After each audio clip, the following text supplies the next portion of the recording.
నేనే సంపాదించేయాలి తినేయాలని ఎప్పుడు నేను అనుకోలేదు అసలు.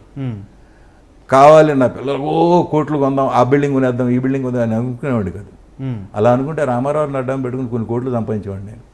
అదే నేను అడగబోతుంది, రామారావు గారితో సినిమా తీయాలని అందరూ కోరుకుంటారు కదా, మీకు అది చాలా ఈజీ పని కదా. అవును, అది అలా ఆ యాంగిల్లో ఎప్పుడు అనుకోలేదండి అసలు.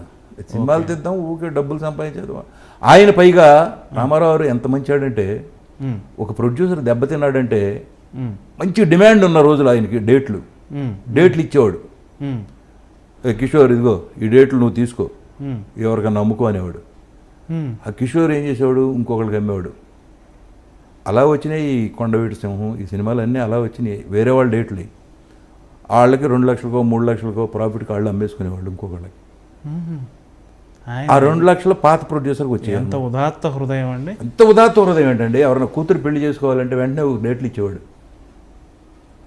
ఆ డేట్లు అమ్ముకుని దాంతో ఆ కూతురు పెళ్లి, ఆ డబ్బులు ఇస్తారో ఇవ్వరో అని ఆ డబ్బులు ఇచ్చేదాకా అతనే వచ్చి షూటింగ్కి తీసుకెళ్ళేవాడు. ఆ ప్రొడ్యూసరు కారులో రావాలి, ఆయన రూల్ పెట్టాడు అనమాట.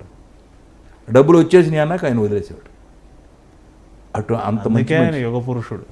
మామూలుగా పెద్ద మనిషి ఒక అతను గొప్పవాడు అయ్యాడంటే ఎన్నో క్వాలిటీస్ ఉంటే తప్ప గొప్పవాడు అవడం.